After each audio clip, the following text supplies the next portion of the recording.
رات مصر کے بادشاہ فرعون نے ایک خواب دیکھا کہ شام کی طرف سے ایک آگ آئی اور اس آگ نے تمام قبطیوں کے گھروں کو جلا ڈالا جبکہ بنی اسرائیل محفوظ رہے۔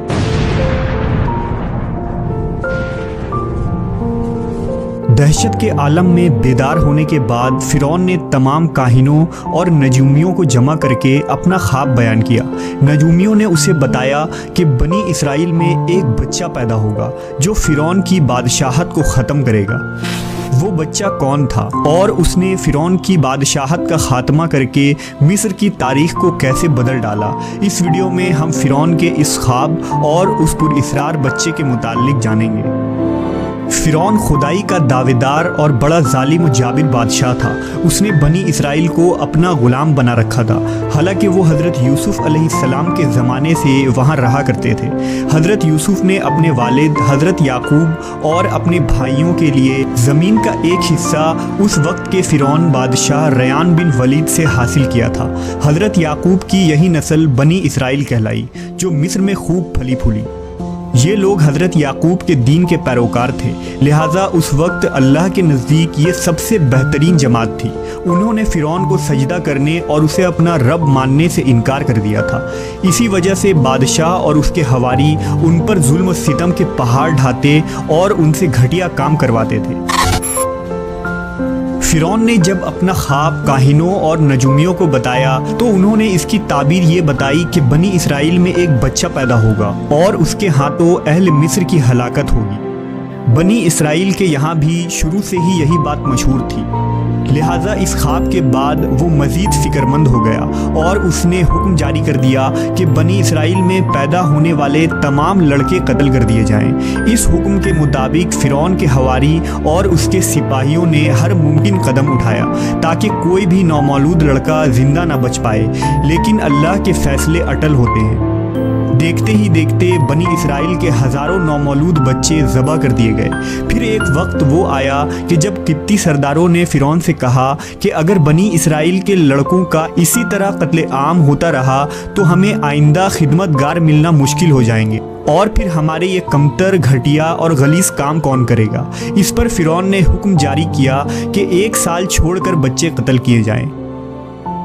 ان دنوں حضرت موسیٰ کی والدہ اپنے حمل کے ابتدائی دنوں میں تھی۔ اللہ نے ان کی حفاظت کا سامان اس طرح فرمایا کہ ان کی والدہ پر معمول کے مطابق حمل کے آثار ظاہر نہیں ہوئے، جن سے آپ فرعون کی چھوڑی ہوئی دائیوں کی نگاہ میں نہ آئیں۔ انہوں نے اس بات کو چھپائے رکھا یہاں تک کہ پیدائش کا وقت آ پہنچا اور انہوں نے بچے کو جنم دیا۔ اس بارے میں سوائے قریبی لوگوں کے کوئی نہیں جانتا تھا۔ نجومیوں نے فرعون کو اطلاع دی کہ بچہ پیدا ہو چکا ہے۔ اس اطلاع نے فرعون کو بدحواس کر دیا۔ اس کے سپاہیوں نے گھر گھر تلاشی شروع کر دی۔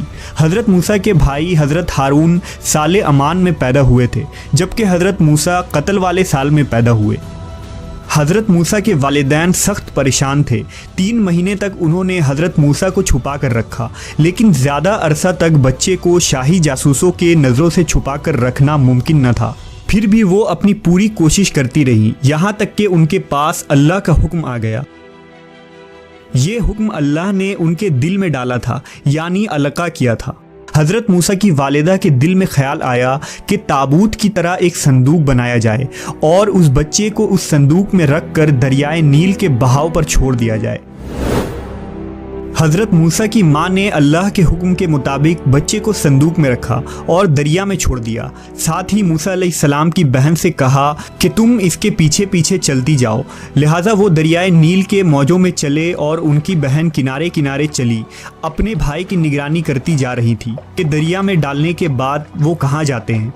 صندوق بہتا ہوا محل کے تالاب میں پہنچ گیا۔ وہاں فرعون کی بیوی ملکہ اور خادمائیں لطف اندوز ہو رہی تھی کہ صندوق پر ملکہ کی نظر پڑی۔ اس نے کنیزوں کو حکم دیا کہ صندوق کو تالاب سے نکال لاؤ۔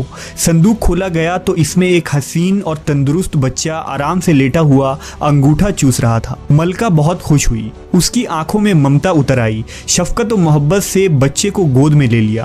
ملکہ نے سوچا کہ اس بچے کو بیٹا بنا کر پالنا چاہیے۔ محل میں کسی نے خدشہ ظاہر کیا کہ یہ بچہ بادشاہ کی سلطنت کو ختم کرنے کا سبب بھی بن سکتا ہے۔ فرعون کے دل میں بھی یہ خیال آیا کہ کہیں یہ بچہ بنی اسرائیل کا وہ لڑکا نہ ہو جس کے بارے میں نجومیوں نے پیشن گوئی کی تھی۔ لیکن فرعون کی بیوی نے کہا یہ بھی تو ہو سکتا ہے کہ یہ بچہ ہماری آنکھوں کی ٹھنڈک بنے یا ہم اس کو اپنا بیٹا بنا لیں۔ اس پر فرعون نے کہا یہ صرف تیری آنکھ کی ٹھنڈک ہے، میری نہیں۔ میں نہیں چاہتا بنی اسرائیل کا کوئی بچہ میری نگرانی میں پلے، لہٰذا یہ صرف تیری ہی آنکھوں کی ٹھنڈک ہے۔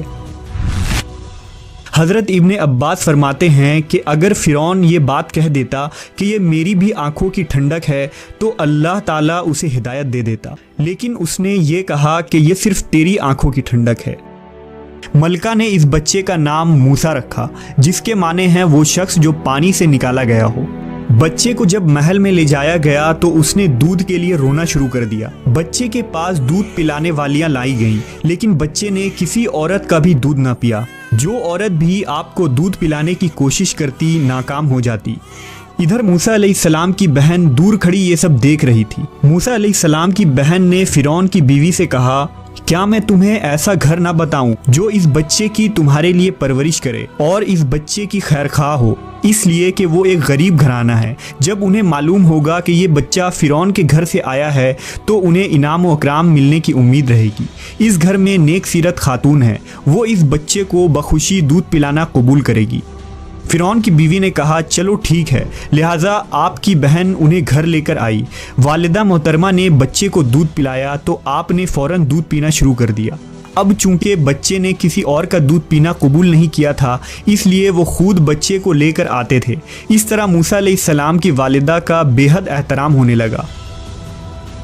اس طرح حضرت موسیٰ علیہ السلام شاہی محل میں پرورش پا کر جوان ہو گئے اور پورے توانا ہو گئے، لہٰذا اللہ نے آپ کو نبوت کے منصب پر فائز کیا۔ آپ نے بنی اسرائیل کو فرعون سے آزادی دلائی اور مصر سے نکل گئے۔ فرعون بنی اسرائیل کو ختم کرنے کے لیے لشکر لے کر روانہ ہوا۔ جب بنی اسرائیل بحر احمر کے قریب پہنچے تو اللہ نے ان کے لیے دریا کے بیچ سے راستہ کھول دیا۔ یہ وہی موقع تھا جب فرعون کا وہ خواب پورا ہونے والا تھا اور اس کی بادشاہت اور لاؤ لشکر تباہ و برباد ہونے والی تھی۔ بنی اسرائیل تو سمندر کے پار چلے گئے، مگر جب فرعون اپنے لشکر سمیت ان کے پیچھے آیا تو سمندر کا یہ راستہ بند ہو گیا اور وہ اپنے لشکر سمیت اس سمندر میں غرق ہو گیا۔